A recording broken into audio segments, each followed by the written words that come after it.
If you ever find yourself in the vacuum of space and you cry out for help, fret not. No one can hear your screams.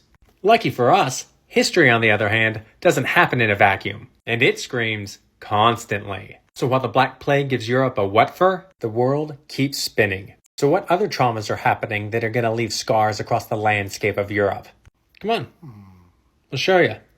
So when the plague first hits Europe, it's already dealing with some bullshit. Because Europe is already a decade into what is going to become known as the 100 Years' War, which is really a misnomer because it goes for like 116 years. And this conflict is going to be between France and England.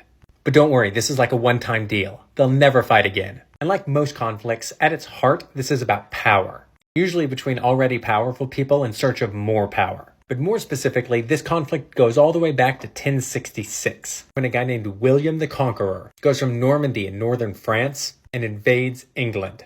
Normandy's going to become of note way later in our story. You know, if you're one of the people that are rooting against the Yazis in World War II. But for now, this Viking dude is invading the island. Being a descendant of Rollo, the first Viking ruler of Normandy, this guy would be much more comfortable on the set of a History Channel show than he would be by being compared to our archetypal idea of a Frenchman. And he keeps doing what the Vikings do. And he's going to beat another group of very warlike people known as the Anglo-Saxons. Hence where England gets its name. Angleland.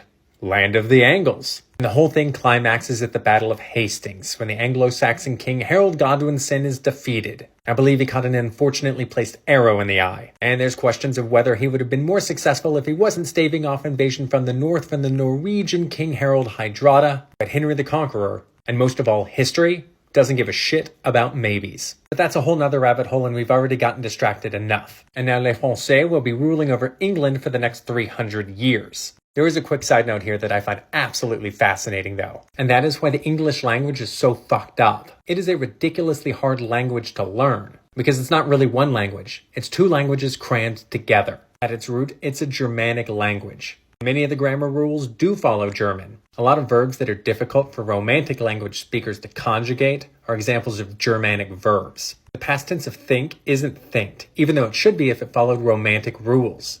Ooh la la. However, the past tense of verbs like attack or arrive are Romantic, and so they do follow those rules. How do you know which verb follows which rules? Gotta learn the language! But on top of that, you can pick up a class system between the German words and the French words. Because when William comes over, he chops up all the land of England and gives it to other French nobles, who will in turn pass the land down for generations. And even though these nobles are living in England, they will still identify as being French. And because of that, French will become the language of the ruling class. And we can see this reflected in the way that some items are referenced. The fancy French version of a shortened Roman tunic worn over trousers might be referred to as a blouse, while the lower class English garment might be referred to as a shirt.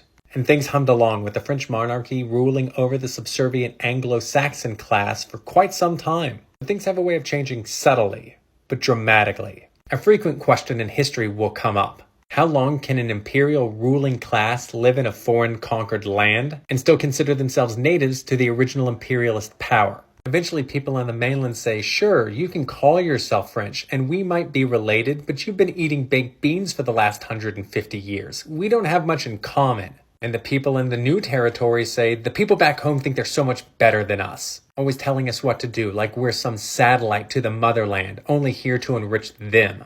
Who knows what's better for us than us? As a matter of fact, those guys suck so bad, they don't even deserve the mainland. We have just as much as a rightful claim to the throne as they do. We just need the opportunity to stake our claim. And in 1337, the nobles of England got their chance. King Charles IV, also known as Charles the Fair or Charles the Bald, died without a direct male heir. No big deal, you say? The biggest deal, say the English. Next time, things get bloody. Just in time for the plague.